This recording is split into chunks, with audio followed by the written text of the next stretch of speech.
বোঝেন চাবুক ভারতীয় ফুটবল ফেডারেশনকে এরকম একটা কড়া চাবুক মারল ফিফা।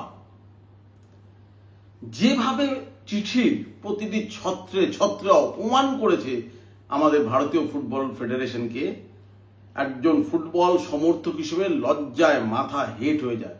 নট অনলি ফিফা, সঙ্গে এএফসিও লজ্জায় মাথা হেট হয়ে যায় যা লিখেছে আমাদের ভারতীয় ফুটবল ফেডারেশনকে। এবং শেষে একদম সরাসরি হুমকি দিয়েছে 30শে অক্টোবরের মধ্যে কনস্টিটিউশন তৈরি করে সমস্যার সমাধান না করলে ইলেকশনের ব্যাপারে, এবং যদি কোনো তৃতীয় পক্ষের মধ্যে হস্তক্ষেপ করে নির্বাসনের পথে পাঠিয়ে দেবে ভারতীয় ফুটবলকে।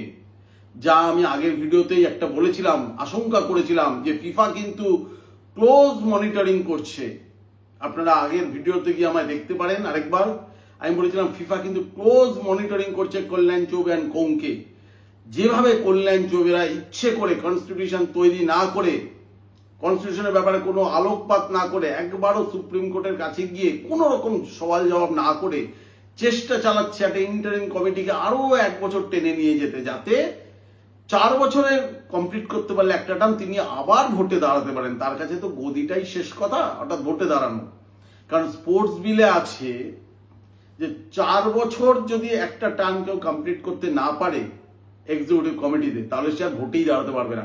এবং কল্যাণ চৌবের এখন 3 বছর চলছে, এই সময় যদি ইলেকশন হয় নতুন কনস্টিটিউশন তৈরি করে তাহলে তিনি আর ভোটে দাঁড়াতে পারবেন না। সুতরাং তিনি এখন চেষ্টা করছেন আইনি মামলা মোকদ্দমা বিভিন্ন কিছু নিয়ে যেভাবে হোক 4টে বছর কাটিয়ে দিতে, তারপর তিনি ইলেকশনে দাঁড়াবেন। আপনাদের পরিষ্কার খুলে বলি কি হয়েছে। রাত 2:30টার সময়, অর্থাৎ কিভাবে বলা যায়, বুধবার ভোর রাত 2:30 আমার হাতে ফিফার একটি চিঠি এলো, 2 পাতার চিঠি, যেখানে ফিফা এবং এএফসি দুতরফে দুজন আধিকারিক সই করেছেন, আমাদের ফেডারেশন প্রেসিডেন্টকে চিঠিটি পাঠিয়েছে। আমি তো চিঠিটা পড়ে থ বলবো না, চিঠির ভাষা দেখে কারণ চিঠি যে এরকম আসতে পারে তার আভাস আমি পেয়েছিলাম। এবং গত ভিডিওতে কিন্তু আমি বলেছিলাম যে ফিফা ক্লোজলি মনিটরিং করছে। আমার ধারণা ছিল এই চিঠিটা হয়তো বৃহস্পতিবার বা শুক্রবার আসবে। সেটা যে বুধবার ভোর রাতে চলে এলো জুরিক থেকে, আমি এতটা দ্রুত হবে আমি আশা করিনি। আসলে ফিফা এরকমই। সকালবেলায় সংবাদ প্রতিদিনের আপনারা খবর দেখেছেন যে অলরেডি ফিফা একটা চিঠি পাঠিয়েছে ইন্টারকাশি, যারা আই লিগ চ্যাম্পিয়ন হয়েছে। আপনাদের পুরো ব্যাপারটা খুলে বলি কি হলো। ইন্টারকাশি আই লিগ চ্যাম্পিয়ন হয়েছে ক্যাশে আবেদন করে, অথচ আমাদের একদম কি বলবো পদার্থ ভারতীয় ফুটবল ফেডারেশন চ্যাম্পিয়ন করে দিয়েছিল আই লিগ চার্চিল ব্রাদার্সকে। এবার ক্যাশে গিয়ে থাপ্পড় খেলো ফেডারেশন এবং ক্যাশ জানিয়ে দিল চ্যাম্পিয়ন হয়েছে কে না ইন্টারকাশি। ইন্টারকাশি চ্যাম্পিয়ন হলো, কিন্তু সে যে চ্যাম্পিয়ন হওয়ার পর আইএসএল খেলবে না আই লিগ খেলবে তা নিয়ে কোনো সরকারি চিঠি এখন অব্দি ভারতীয় ফুটবল ফেডারেশন কর্তারা ইন্টারকাশিকে দেয়নি। সেটা ছেড়ে দিন, আই লিগের ট্রফিটা রয়েছে কার বাড়িতে জানেন? চার্চিলের বাড়িতে, আলেমাও চার্চিলের বাড়িতে। সেই ট্রফিটা পর্যন্ত এনে ইন্টারকাশিকে দেয়নি। কেন দেয়নি? শোনা যাচ্ছে, অর্থাৎ চার্চিলের মেয়ে ভালেঙ্কা, আলেমাও চার্চিলের মেয়ে ভালেঙ্কা, তিনি ফেডারেশনে আছেন, একটা ঘরোয়া আড্ডায় মজা করেই বলেছেন, বা সবাই ফেডারেশনের কর্তারা ঘরোয়া আড্ডায় বলেছে, এটার কোনো সত্যতা নেই, শোনা কথা, যে আলেমাও চার্চিলের বয়স হয়েছে, তিনি ফুটবল নিয়ে প্রচন্ড প্যাশনেট, আই লিগ চ্যাম্পিয়ন হয়েছে, এই আনন্দের ট্রফিটা তিনি বাড়িতে নিয়ে রেখেছেন, বেনোলিমের সাউথ গোয়ার বেনোলিমের ওনার যে বাড়ি ওখানে রেখেছেন। এখন যদি তার কাছ দিয়ে আই লিগটা ছিনিয়ে নিয়ে আসা হয় এবং ইন্টারকাশিকে দিয়ে দেওয়া হয়, তিনি শারীরিক এবং মানসিকভাবে একদম ভেঙে পড়বেন। সুতরাং এই ঝুঁকিটা কে নেবে? ইন্টারকাশি বলছে আরে আমি কি করে গিয়ে ট্রফিটা আনবো, তারপর উনি শারীরিক বা মানসিকভাবে কোনো রকম ভাবে কিছু অঘটন ঘটে গেলে তার দায় কে নেবে? ফেডারেশনও আনছে না। অর্থাৎ চার্চিল কি ভাববে, সে কতটা আঘাতপ্রাপ্ত হবে, তার জন্য তার বাড়িতে আই লিগের ট্রফিটা রয়ে গেছে, আর যে চ্যাম্পিয়ন হচ্ছে ইন্টারকাশি তার বাড়িতে যাচ্ছে না। এবং 1 কোটি টাকা পুরস্কার অর্থ চ্যাম্পিয়ন হওয়ার, সেটাও কিন্তু এএফএফ এখনো দেয়নি ইন্টারকাশিকে। এক্ষেত্রে একটা অন্য সমাধান আছে, ইন্টারকাশির কাছেই ভারতীয় ফুটবল ফেডারেশন 1 কোটি টাকা পায়। সো ইন্টারকাশি ঠিক করেছে সে টাকাটাও দেবে না, আবার এএফএফ দিয়েও নেবে না, অর্থাৎ কাটাকাটি, অর্থাৎ অ্যাডজাস্টমেন্ট হয়ে যাবে 1 কোটি টাকা। কিন্তু খেলবে কোথায়, আইএসএল না আই লিগে?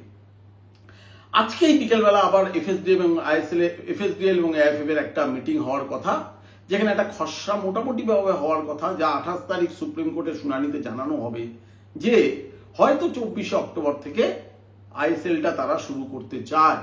এরকম একটা মোটামুটি খসড়া তৈরি হয়েছে যে এক্সটেনশন দেওয়া হচ্ছে মার্চ অবধি, কারণ চুক্তি শেষ 9 ডিসেম্বর, তারপরে একটা এক্সটেনশন মার্চ অবধি দিয়ে, কারণ একটা আর্থিক বছর হয়তো এপ্রিল টু মার্চ, চুক্তি ছিল ভারতীয় ফুটবল ফেডারেশনের সঙ্গে ডিসেম্বর পর্যন্ত, মার্চ অবধি একটা এক্সটেনশন দিয়ে সুতরাং একটা করে দেওয়া হবে আইএসএলটা এই বছরের জন্য। কিন্তু এখানে আবার আরেকটা প্রশ্ন জেগে গেছে, আই লিগের ক্লাবগুলি আবার জোটবদ্ধ হচ্ছে, একটা চিঠি দিচ্ছে ফেডারেশনকে যে যদি আইএসএল একেবারে চ্যাম্পিয়নশিপ এবং রেলিগেশন দুটোই না করে তাহলে কিন্তু হবে না।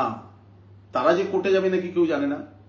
প্রশ্ন হচ্ছে আই লিগের ক্লাবগুলোকে পেছন থেকে হাওয়া দিচ্ছে কে কোর্টে যাওয়ার জন্য, এটা একটু খোঁজ নিতে হবে। ভারতীয় ফুটবল অন্দরে কান পাতলে সবাই জানে যে কারা চায় যে এখনই আদালতে গিয়ে সবকিছু একটা ঘোট পাকিয়ে যান। এবং এই যে আইএসএল শুরু হচ্ছে, এক্সটেনশন হচ্ছে, অনেকে প্রশ্ন তুলেছে আবার এটাও একটা পার্টি যে যে কোনো কর্পোরেট সংস্থা যদি প্রশ্ন তোলে যে 9 ডিসেম্বরের পর তো চুক্তি শেষ, আমরা টেন্ডার ডাকলে আমরা আবেদন করতে পারতাম, তাহলে টেন্ডার না ডেকে কি করে এক্সটেনশন দেওয়া হচ্ছে, এটা নিয়েও কেউ আদালতে যেতে পারে।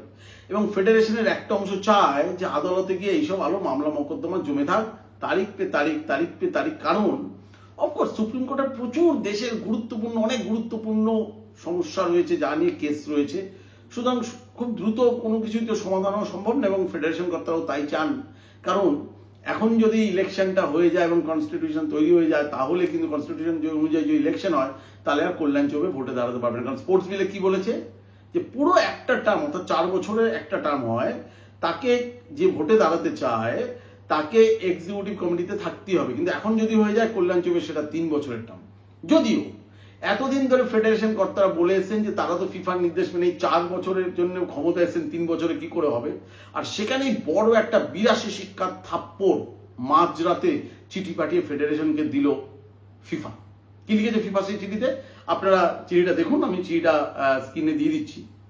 কি লিখেছে ভালোভাবে পড়ে দেখুন, এবং আমাদের সংযুক্ত ডিজিটালও এতক্ষণে নিশ্চয়ই পড়ে ফেলেছেন সেই চিঠিটা। আমি যেটা পেয়েছি রাত 2:30টার সময় বুধবার ভোর রাতে। চিঠিটা কি বলছে যে ভারতীয় ফুটবলে একটা অচল অবস্থা তৈরি হয়েছে এই ফেডারেশনের আমলে, ফেডারেশন কর্তাদের আমলে, যার মার্কেটিং ঠিক নেই। ফিপ্রো থেকে, অর্থাৎ ফুটবলারদের আন্তর্জাতিক বডি ফিপ্রো, এখানে আছে এফপিএআই, তার যে আন্তর্জাতিক বডি, সেন্ট্রাল বডি ফিপ্রো, প্লেয়ারদের আন্তর্জাতিক সংগঠন, সেখান থেকে পর্যন্ত ফিফার কাছে চিঠি গেছে যে প্লেয়াররা আতঙ্কিত, আনএমপ্লয় হয়ে বসে আছে, যে যদি আইএসএলটা ঠিক করে না হয়, আই লিগ না হয়, তাহলে দেশে যদি খেলাটাই না হলে তাহলে ফুটবলাররা বেতন পাবে কোথায়? ফুটবলাররা প্রত্যেকে বেকার হয়ে বসে আছে তাদের বেতন নিয়ে। সুতরাং জানিয়ে ফিফা চিন্তিত, অর্থাৎ ফিফা ফেডারেশনকে বলছে যে তোমাদের সময় এমন একটা শূন্যতা তৈরি হয়েছে তোমাদের শাসনকালে, অর্থাৎ ফুটবলাররা বেতন পাবে কিনা ঠিক নেই, দেশের 1 নম্বর লিগ হবে কিনা ঠিক নেই, দেশের লিগ পরিকাঠামো ঠিক নেই, দেশের মার্কেটিং ঠিক নেই ফুটবলে, ফুটবলাররা বেতন পাচ্ছে না, একটা চারদিকে অন্ধকার অবস্থা। ফিফা এবং এফসি কর্তা লিখেছেন সেই চিঠিতে। এই অবস্থায় দেশের 1 নম্বর লিগও কি হবে কেউ জানে না, সমস্ত অন্ধকার তৈরি করে গেছে ফেডারেশন। অথচ 2017 সালে যে কনস্টিটিউশন তৈরি হওয়ার কথা ছিল সেই কনস্টিটিউশন এখনো তৈরি হয়নি, এবং বলা হয়েছিল যে কনস্টিটিউশন তৈরি করে নিয়ে একটা ইলেকশন করে একটা পূর্ণাঙ্গ একটা কমিটি আসুক, স্থায়ী কমিটি, কিন্তু সেই কমিটি এখনো ভারতীয় ফুটবল ফেডারেশন করেনি। প্রতিটি কাজে ফেডারেশনের সমালোচনা করেছে ফিফা এবং বলেছে যে এইভাবে চলতে পারে না, অর্থাৎ সময় বেঁধে দিয়েছে। 30শে অক্টোবরের মধ্যে যদি কনস্টিটিউশন তৈরি না করে যদি এই নতুন কনস্টিটিউশনটা কিভাবে করতে হবে, ফিফা জানে যে এখানে একটা আমাদের সেন্ট্রাল স্পোর্টস বডি থেকে একটা স্পোর্টস বিল তৈরি হয়েছে, ফিফা সেটা জানে, উল্লেখ করেছে। অর্থাৎ স্পোর্টস বিলে যা কনস্টিটিউশন নিয়ে, সংবিধান নিয়ে লেখা রয়েছে স্পোর্টস ফেডারেশনের সঙ্গে ফিফা এবং এএফসির যে নির্বাচন বিধি বা সংবিধান বিধি রয়েছে, এই তিনটের একটা মেলবন্ধন বা সামঞ্জস্য রেখে নতুন সংবিধান তৈরি করতে হবে ফিফাকে। শুধু স্পোর্টস বিল, যেখানে ফিফা এবং এএফসি রুলস নেই, বা ফিফা এবং এএফসি রয়েছে শুধু স্পোর্টস বিল নেই, এরকম নয়। অর্থাৎ ফিফা আধিকারিকরাও জানেন যে এখানে একটা স্পোর্টস বিল তৈরি হয়েছে। এই তিনটে সামঞ্জস্যে একটা ইমিডিয়েট 30শে অক্টোবরের মধ্যে একটা সংবিধান তৈরি করে ভারতীয় ফুটবল ফেডারেশনের তা আইনানুগভাবে সম্মতি, অর্থাৎ পাশ করাতে হবে ফুটবল ফেডারেশনের এক্সিকিউটিভ কমিটিতে। এবং রুলস হচ্ছে এক্সিকিউটিভ কমিটির কাছে যখন স্পোর্টস বিল যাবে তা পাশ করাতে বাধ্য সম্মতি দিয়ে, এবং তার 1 মাসের মধ্যে নোটিশ দিতে হয় ইলেকশনের। অর্থাৎ যদি 30শে অক্টোবরের মধ্যে এই বিল পাশ করিয়ে নেয় কনস্টিটিউশনের ফেডারেশন, তাহলে নভেম্বরে ইলেকশন হচ্ছে, এটা ধরেই নেওয়া যায়। কোন দিন ফিফা চিঠিটা পাঠাচ্ছে? যেদিন বিকেলবেলা, আজকে বিকেলবেলা এফএসডিএল এবং এআইএফএফ বসছে এবং আগামীকাল 28 তারিখ সুপ্রিম কোর্টে শুনানি রয়েছে। এই যে তারা এফএসডিএল এবং এআইএফএফ আইএসএল সমাধানের জন্য বা দেশের ফুটবল লিগের সমাধানের জন্য 1 নম্বর লিগের কি করছে সেটা শুনানিতে জানানো, রিপোর্ট করে সেই অনুযায়ী কোর্ট সিদ্ধান্ত দেবে। এবং ফেডারেশন এবং এফএসডিএল এর আলোচনা, এফএসডিএল বলেছে ঠিক আছে, ভারতীয় ফুটবলটা যেহেতু সংকট তৈরি হয়েছে, সুতরাং আমরা এক্সটেনশন দিয়ে দিচ্ছি, কারণ 50 কোটি টাকা ডিসেম্বরের যে চুক্তি তার মধ্যেই দিয়ে দেবে বলেছিল। এবং এটাতেও সম্মতি হয়েছে এফএসডিএল, যা শোনা যাচ্ছে এফএসডিএল এএফএফকে যা বলেছে যে যদি মার্চ অব্দি হয়, একটা আর্থিক বছর ফাইন্যান্সিয়াল ইয়ার হচ্ছে মার্চের শেষ, অর্থাৎ মার্চ যদি হয়, অর্থাৎ জানুয়ারি ফেব্রুয়ারি মার্চ, অতিরিক্ত যে 3 মাস, তার জন্য তারা অতিরিক্ত 12.5 কোটি টাকা দিতেও রাজি আছে। এবং কি ফরম্যাটে এই কম সময়ের মধ্যে এবারের আইএসএল হবে সেটা নিয়ে আলোচনা। কিন্তু তার আগে এই বর্তমান কমিটিকে তুলোধনা করেছে একটা অপদার্থ, যার প্রতি ছত্রে ছত্রে ফিফা লিখেছে, তাতে পরিষ্কার লেখা আছে একটা অপদার্থ, একটা ব্যর্থ কমিটি, যেটা ভারতীয় ফুটবলের শূন্যতা এবং অন্ধকার তৈরি করেছে।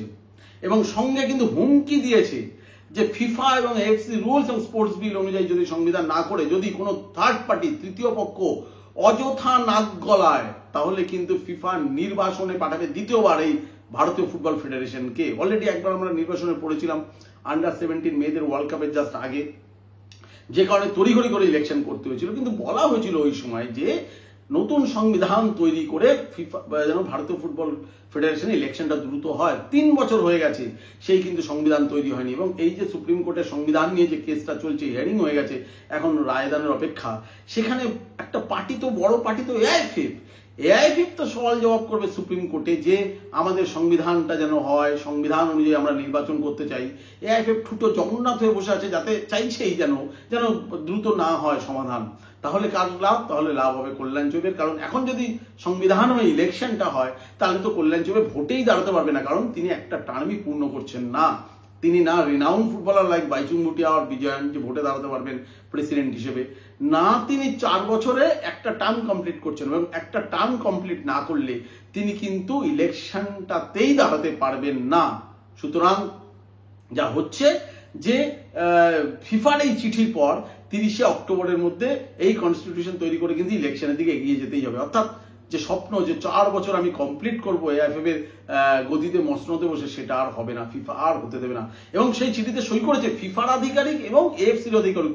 আপনারা দেখুন ছবিটা, যে এই ফিফা এবং এএফসির আধিকারিকের দুজনের সই রয়েছে নিচে, ফিফার চিঠি চলে এসেছে। সুতরাং ফিফা যে কত বড় ক্ষুব্ধ, আমি আগের ভিডিওতে আপনাদের একটা ইঙ্গিত দিয়েছিলাম যে ফিফা কিন্তু ক্লোজলি মনিটরিং করছেন ভারতীয় ফুটবল নিয়ে। যদি সংবিধানের ব্যাপারে ভারতীয় ফুটবল ফেডারেশন যদি কোনো উদ্যোগ না নেয় নিজের দিয়ে, যদি নির্বাচন করার ব্যাপারে উদ্যোগ না নেয়, ফিফা এটা ভালো চোখে দেখে না। এবং ফিফা কিন্তু এটা নির্বাচনের পথে আবার হাঁটবে ভারতীয় ফুটবল ফেডারেশনকে। সেই চিঠিটাই আজকে দিয়েছে ফিফা, এবং ছত্রে ছত্রে তার লেখনী রয়েছে এই চিঠির মধ্যে, এবং হুমকি রয়েছে, এবং চাবুক বলা যায়, একটা কড়া চাবুক। আমি পেয়েছি রাত 2:30টার সময়, অর্থাৎ ভোর রাত।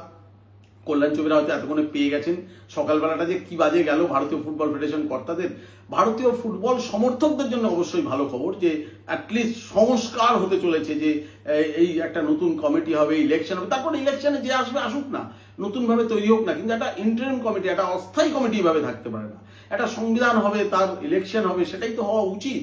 এবং নানা বিধি হচ্ছে স্পোর্টস বিলে যেটা আসছে, যে এরপরে কিন্তু যে কেউ আর ওই আদালতে কথায় কথায় চলে যেতে পারবে না, যেতে হবে কোথায়? স্পোর্টস ট্রাইব্যুনাল যেখানে হচ্ছে। আগে কি হতো, কিছু একটা আদালত থেকে স্টে অর্ডার আনতো, নানা রকম ফন্দি ফিকির করতো। একটা সময় প্রফুল প্যাটেলের সময় এই আদালতে থেকে থেকে কিন্তু ইলেকশনটা হয়নি দীর্ঘদিন, পরে আদালতের নির্দেশেই ইলেকশন হয় এবং প্রফুল প্যাটেল আর থাকতে পারেন না। সেই রকম এরা বলছে স্পোর্টস বিলে যে এবার কিন্তু স্পোর্টস ট্রাইব্যুনালে আপনাকে আবেদন করতে হবে যে কোনো সমস্যা হলে। এবং যেহেতু আদালতে প্রচুর কেস থাকে, তাই ফলে তারিখ পে তারিখ হয়ে যায়। স্পোর্টস ট্রাইব্যুনালে গেলে কিন্তু আর এটার কোনো উপায় থাকবে না, দ্রুত সেই সমস্যার সমাধান হবে।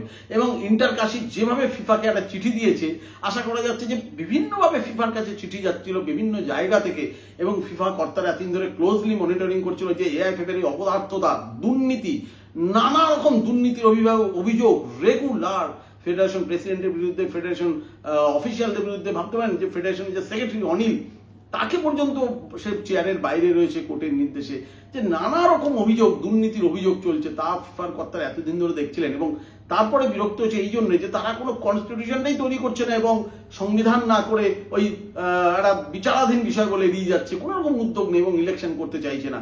তাই ফিফা আর বসে থাকেনি, কারণ জানে যে ভারতীয় ফুটবলটা কোন গভীরে লুকিয়ে যাচ্ছে। একটা আর্থিক সংকট তৈরি হয়েছে। ফিফা তার চিঠিতে লিখেছে যে ভারতীয় ফুটবলে এখন আর্থিক সংকট তৈরি হয়েছে। সংকট তো তৈরি হবেই, কারণ তারা জানে যে ডিসেম্বরে যদি এফএসডিএল এর সঙ্গে চুক্তি শেষ হয়ে যায়, টাকা কে দেবে? এই যে বার্ষিক 50 কোটি টাকা কে দেবে? কোনো এমআইআর হয়নি। আচ্ছা, 3 বছর সময় পেয়েছে ফেডারেশন কর্তারা এফএসডিএল এর সঙ্গে বসে চুক্তি নবীকরণ করার ব্যাপারে, 3 বছরে কিছু করতে পারেনি।